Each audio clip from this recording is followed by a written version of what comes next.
Hi అండి, అందరూ ఎలా ఉన్నారు? ఈవేళ నేను పుట్టగొడుగులు చేస్తున్నానండి. పుట్టగొడుగులు ఫ్రై చేస్తాను, చాలా బాగుంటుంది. ఏమో మామూలుగా సలాడ్ కింద చేస్తానండి. ఇవన్నీ పుట్టగొడుగులు ఫ్రై చేస్తాను. చూడండి, ఇవ్వండి పుట్టగొడుగులు అయితే తీసుకున్నాను. మసాలా సెట్లు అన్నీ కావాలి. ఏమో సలాడ్ చేయడానికండి.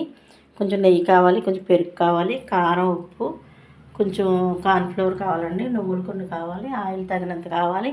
ఇవన్నీ కూడా పుట్టగొడుగులు ఫ్రైకి కావాల్సిన సామాగ్రి. పుట్టగొడుగులు ఎలా చేయాలనేది చెప్తాను. అట్లా ముక్కల కింద కొయ్యాలండి. కోసి పెరుగు, మసాలా పొడి అన్నీ వేసి నానబెట్టి ఒక గంట ఫ్రిడ్జ్లో పెట్టుకోవాలి. గంట తర్వాత దాన్ని ఫ్రై చేసుకోవాలండి. ఇదిగోండి చూడండి, ఇలా ముక్కల కింద కోసేసుకోవాలి. ఇందులో వేసేసుకోవాలండి. అలా చిన్న చిన్న ముక్కల కింద కోసేయాలండి. కోసేసి ఇప్పుడు రుచికి సరిపడా సాల్ట్,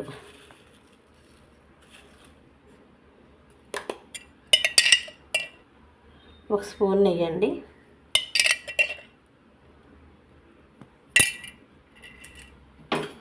కొంచెం పెరుగు, గడ్డ పెరుగు వేయాలి.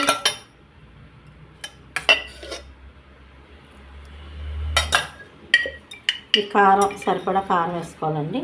కొంతమంది ఎక్కువ తింటారు, కొంతమంది తక్కువ తింటారు. ఇదిగోండి మసాలా పొడి, గరం మసాలా అంతా నువ్వులు అన్నీ వేసి పొడి కింద చేసుకోవాలండి. ఈ పొడి ఇందులో వేసేసుకోవాలి. ఒక స్పూన్ కార్న్ఫ్లోర్ వేయాలండి. ఇవన్నీ వేసి ఇంక వాటర్ ఎక్కలేదు, పెరుగు వేసాం కదండి. పెరుగు నెయ్యి ఉంది కదా, ఇలా శుభ్రంగా కలిపేసుకోవాలి. ఇలా కలుపుకొని ఒక 20 నిమిషాలు ఫ్రిడ్జ్లో పెట్టుకోవాలండి. ఫ్రిడ్జ్లో పెట్టుకున్న తర్వాత పకోడీ కింద వేసేసుకోవడమే. చూడండి, ఇలా ఎక్కువ నానబెట్టకూడదంట. నేను 10 నిమిషాలు నానబెట్టాలనుకున్నాను, కానీ ఒక్క నిమిషం నానబెడితే చాలంటండి. అందుకే వెంటనే తీసేసాను. ఎక్కువసేపు నానకూడదంట. పొయ్యి అంటించుకుని బాండి పెట్టుకోవాలి. తర్వాత ఆయిల్ పోసుకోవాలండి. ఆయిల్ వేడెక్కాలి. ఇవి చూడండి, ఇలా ఒక 2-3 నిమిషాలు నానితే చాలంటే, ఎక్కువసేపు నానకూడదంటండి. ఆయిల్ బాగా వేడెక్కాలి.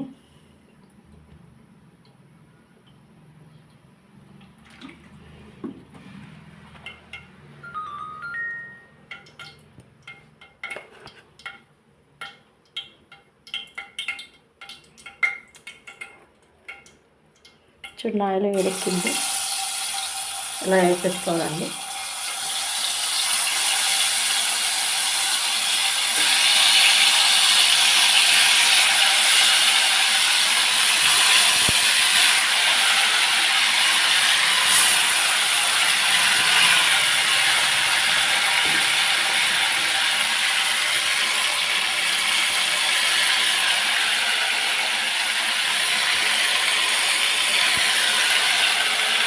చక్కగా మనం 10 నిమిషాలు వేగాలి. సిమ్లో పెట్టేస్తే వేగిపోతాయి.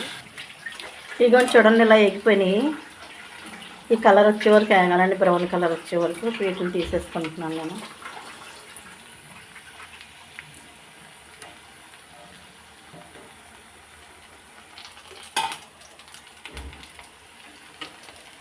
చక్కగా వేగిపోయినాయి కదండి. వీటిని టేస్ట్ చేసి చెప్తాను.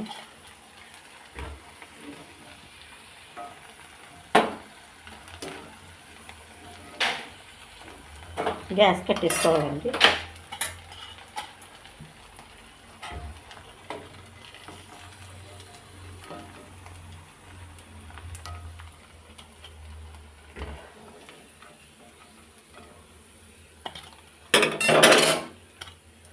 ఇందులో వేసేస్తే ఆయిల్ ఏమన్నా ఉంటే వాడిపోద్ది. సలాడ్ చేస్తున్నాను కానీ దాంతో కాంబినేషన్ చేసుకుని తింటాను, చాలా టేస్టీ ఉంటుంది. ఒకసారి ఈ ప్రాసెస్లో ఇలా ట్రై చేయండి. పుట్టగొడుగులు ఫ్రై. హాయ్ అండి, చూడండి పుట్టగొడుగులు పకోడీ అయితే తయారైపోయింది కదా. చక్కగాను సాలడ్ చేసుకున్నానండి. సాలడ్ అంటే ఇది క్యారెట్, కీరా, క్యాప్సికమ్ అండి. ఇదేమో క్యారెట్, పైనాపిల్ జ్యూస్ అండి చేసుకున్నాను. ఈవేళ మెనూ ఇది నాది. చూడండి, టేస్ట్ చేస్తున్నాను.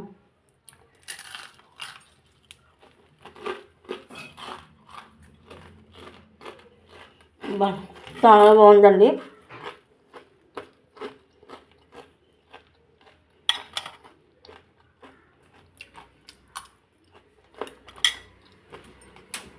చాలా చాలా చాలా టేస్టీగా ఉంది.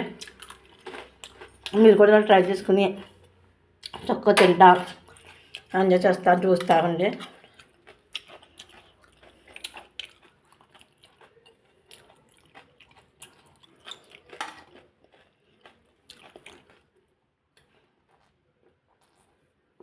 ఆహా, చాలా బాగుందండి జ్యూస్ కూడా. ఇవన్నీ కూడా చాలా బాగున్నాయి. ఇలా ఈ స్టైల్లో చేసుకుని ఎంజాయ్ చేయండి.